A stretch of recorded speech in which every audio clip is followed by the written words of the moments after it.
warahmatullahi wabarakatuh. Waalaikumsalam warahmatullahi wabarakatuh. Selamat pagi semuanya. Gimana kabarnya, sehat? Alhamdulillah, luar biasa.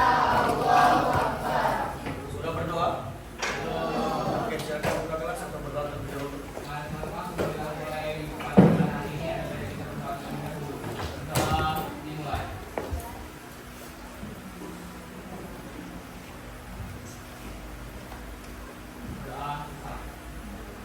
Baik, selamat pagi semuanya. Hari ini ya, Bapak akan mengajarkan di kelas kalian. Kemarin musikalisasi puisi sudah selesai?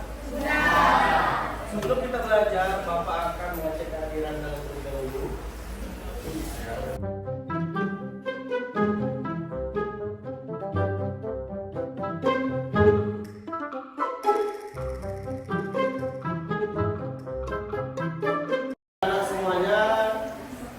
Jadi kemarin sebelum bulan puasa ya, maksudnya sebelum bulan puasa kemarin pas lebaran ya, itu kalian sudah belajar tentang musikalisasi puisi? Sudah. Pembuatan videonya sudah? Kita hari ini masuk ke bab baru, yaitu belajar terkait drama. Drama. Nah, ini ada yang asik, ada yang ini berarti ada dua hal nih, berarti ada yang senang, ada yang enggak. Tapi dalam dunia drama itu kalian akan mempelajari yang namanya sebuah kekeluargaan dan permainan tokoh. Apa itu permainan tokoh? Masih ingat apa permainan tokoh? Disebut dengan apa? Ya, penokohan. Kita akan berperan belajar yang namanya misalkan Bapak contoh, ada seorang aktor, misalkan dia berbicara, mau saya bantu nggak? Kira-kira itu wataknya antagonis atau protagonis? Protagonis. Yang artinya wataknya. Tapi kalau misalkan ada watak, buatkan orang tua itu, aku tak sudi tinggal di rumah. Misal contoh, Bapak tidak sederhana itu, tolong. Itu contoh. Kira-kira itu baik atau buruk? Tiba-tiba ada pembantunya, tuanku lebih baik orang tua tuan hamba yang menolongnya, misalkan. Kira-kira tokoh pembantu di sini sebagai orang ketiga atau antagonis atau protagonis? Orang ketiga disebut dengan apa? Tritagonis, yang dimana sifatnya bisa baik, bisa buruk karena dia sebagai orang ketiga. Itu kita akan belajar hari ini ya. Baik semuanya, anak-anak di sini kita akan mempelajari. Coba lihat di sini apa yang sudah Bapak buat. Drama. Di bawah drama disebut apa namanya? Berarti anak-anak semuanya, kalian ya akan mempelajari dan memahami apa itu pengertian drama. Setelah itu kalian akan mempelajari menganalisis unsur-unsur yang ada di dalam drama. Ini adalah pertemuan pertama. Nah, baik. Sekarang kita masuk ke dalam materi. Oke, coba perhatikan di sini. Pengertian drama. Sekarang pertanyaan besar, apakah drama termasuk karya sastra? Ya. Di sini disebutkan bahwa drama adalah karya sastra yang menceritakan kisah melalui dialog antar tokoh yang didasarkan pada konflik dan emosi. Coba perhatikan di sini ada 3 kata kunci. Yang pertama adalah menceritakan kisah. Berarti drama ini biasanya menceritakan dari apa? Kisah yang seperti apa? Apakah boleh kita bikin drama berdasarkan dari cerpen? Misalkan kita bikin drama berdasarkan dari cerita rakyat, boleh? Boleh. Yang diambil dari kisah. Selanjutnya dialog. Dalam drama perlu nggak dialog? Nggak mungkin nggak perlu dialog. Misalkan ada 2 aktor senyum, aneh kan? Sehingga dialog juga masuk. Yang kedua harus ada konflik. Itu disebut juga sebagai masalah. Jadi ini juga termasuk tujuan kalian ya, agar memahami pengertian drama. Oke? Pertama itu drama harus paham kalian. Selanjutnya di sini disebutkan drama dipentaskan di atas panggung dengan menggunakan kostum, tata rias dan dekorasi untuk menghidupkan jari.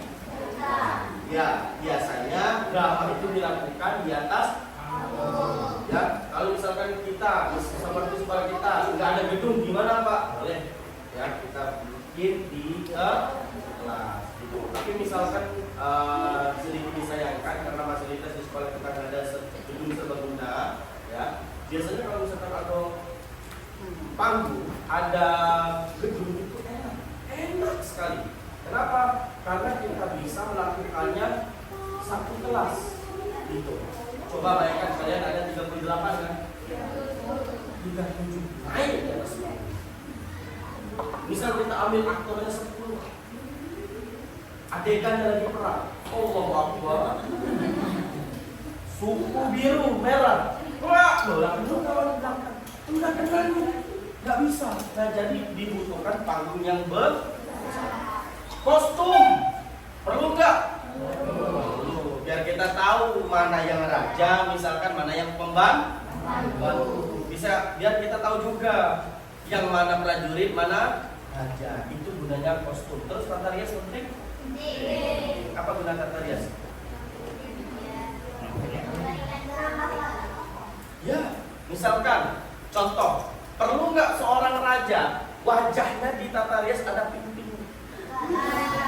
Biasanya dipakai oleh siapa ping-ping?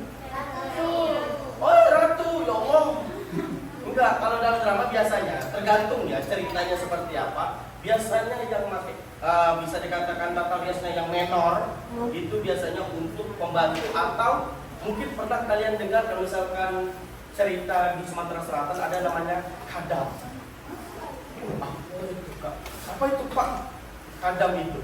Nah, kadam itu bukan kodam.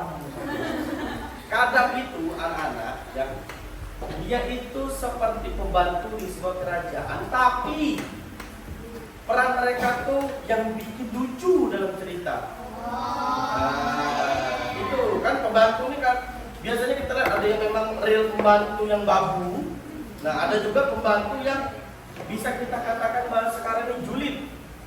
Kalau misal kita perankan dalam kadam ini menggunakan bahasa Palembang, nah contohnya gimana Pak? Contohnya gini, misalkan ada kadam berdua, lihat, ada kali, nah jadi kita ngerti kan? Demi apa? Aku ditolaknya, nah itu. Kalau pembantu si kadam dua ini, terserah kadam itu banyak. Kalau misalkan ada cerita Sumsel ya, itu mereka itu adalah scene yang paling lucu menurut Bapak. Karena nggak mungkin raja antar raja perang ada hal lucu. Misal merebut kekuasaan. Tadi kalian sudah memahami. Sekarang kalian akan menganalisis ya unsur yang ada dalam drama. Yang pertama itu ada tema. Tema sama judul sama nggak? Tema itu apa? Di sini disebutkan gagasan utama yang menjadi dasar disusunnya tentang drama tersebut. Contoh misalkan apa yang sudah kalian tonton mengenai drama yang berasal dari Sumatera Selatan? Pernah dengar? Siti Nurbaya pernah tahu? Ya. Hah? Bawang putih bawang merah dari Sumsel. Nah, bawang putih bawang merah bukan dari Sumsel. Itu yang dari Sumsel itu akan terkenal drama, yaitu ada drama namanya Dulu. Pernah dengar? Baru dengar. Nah ini baru, ya baru dengar nih. Jadi Dul Muluk itu ada nama permaisuri namanya Siti Zubaidah.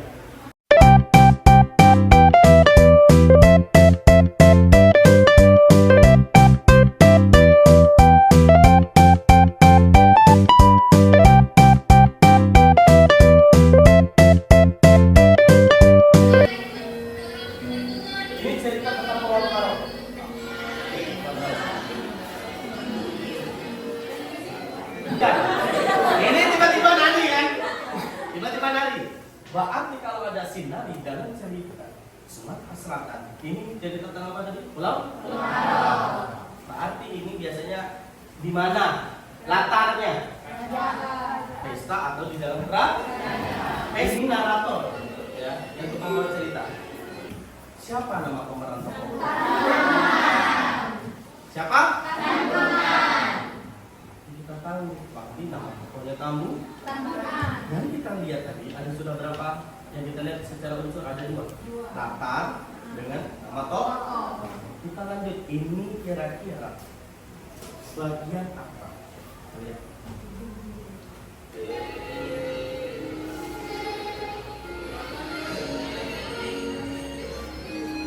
Perhatikan, ini musiknya agak genre kemana? Cina. Perhatikan dia tadi mengucapkan apa? Betapa malunya kerajaannya. Mau mengirim barang, dia mau mengirim apa? Emas. Tapi dikenal itu sebagai pengecoh. Tetapi Al-Quran tidak mengetahui hal itu. Jadi dia karena sudah merasa malu dulu, sehingga dia buat.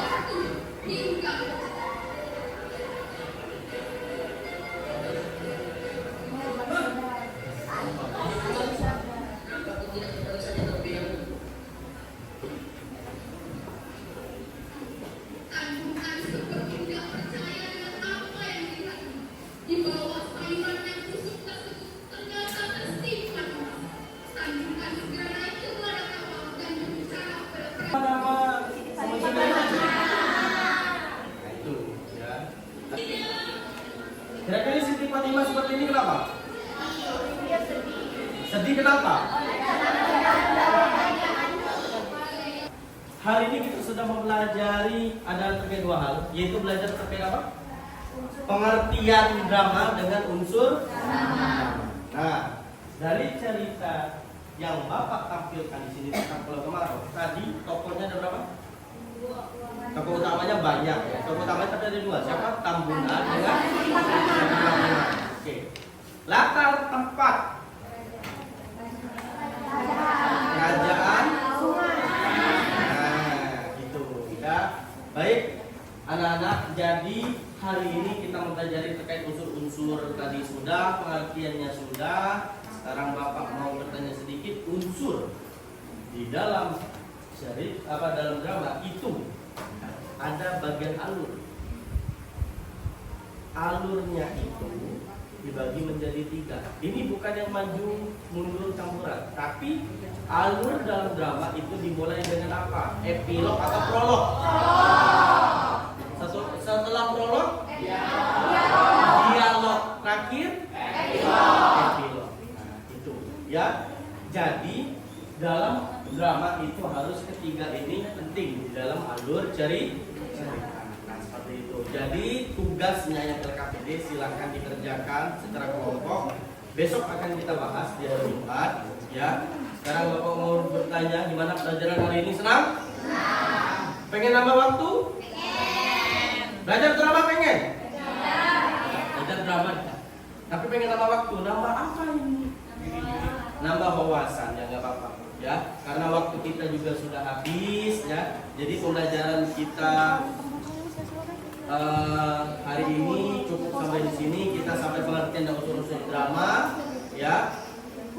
Jadi kesimpulannya adalah pembelajaran hari ini adalah unsur drama tadi ada banyak. Ada tokoh, ada penokohan, terus ada alur, ada tema, apa lagi? Latar, terakhir yang paling penting apa? Amanat.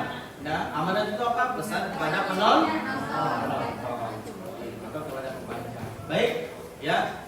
Sampai di sini pembelajaran kita. Sampai berjumpa besok hari di hari Jumat. Ya, semoga Bapak pengen kelasnya tetap semangat seperti ini. Oke, tetap semangat. Baik, akhir kata wabillahi taufiq wal hidayah. Wassalamualaikum warahmatullahi wabarakatuh.